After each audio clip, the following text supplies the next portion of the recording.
I was gifted with the gift of administration and a gift of serving. Okay?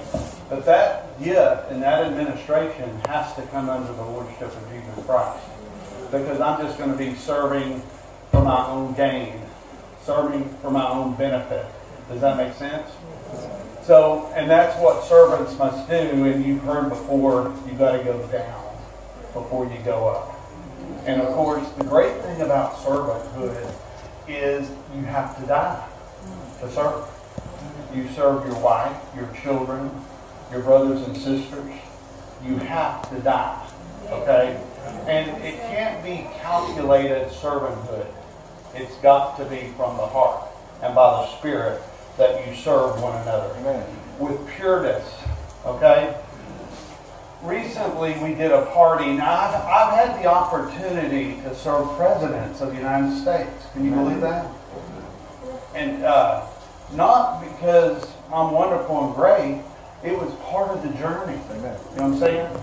Part of the journey on learning servanthood and learning about the leaders. Okay? Now what's interesting, I don't know if y'all know President George Bush. He and his wife Laura, they came to Marshall. So we were all asked to serve the President of the United States. As we served and gave our heart, and remember, it has to be unto the Lord. You can't be doing it for motives to be seen or heard. One of the things that we train servants to do is you're always at a whisper. You do not want to draw attention to yourself. Okay? Keep the focus, and here the focus is Jesus, not ourselves. Yes, sir. Okay? So, but what's interesting is I've had the opportunity to serve the generals of America, the presidents of America. We got to serve George Bush's mother also at another function in Marshall.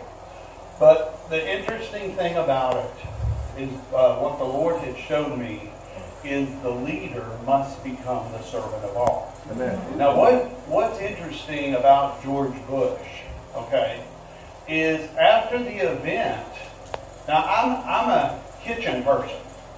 I'm not even on the floor. I'm in the back washing dishes. George Bush and his wife come back into the kitchen. And they thank everyone for serving. Thank you. Thank you.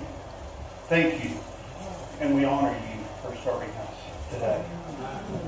Now, and yes, it's very humbling, and it showed me a lot on what is the reason, what's the detailed reason. And I ask Jesus all the time, why do I do what I do, and why am I getting these opportunities to do this? So those are, and now I had the opportunity to go to Washington, D.C. and be with one of the guys that lived with us. His dad was in the top 8 generals of the United States. So I got to go to their house, and then I got to go to several functions to see what goes on behind the scenes. Now what I have seen and observed in the opportunities and the people where the Lord has ordered my steps to serve, because I'm not serving, I try to say, Jesus, who do you want us to serve? Bring them to our path. Order my steps to serve those people. Okay, that's who, and we're here today because Jesus called us to serve you. And so that's what we're here to do. Amen.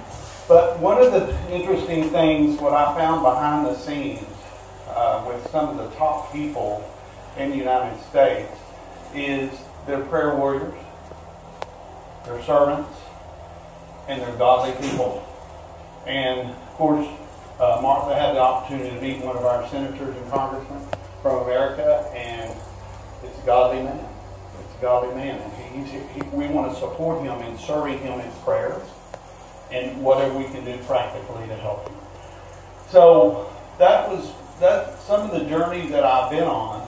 Now when I was, what the Lord set up with different guys living with me, the Lord had showed me that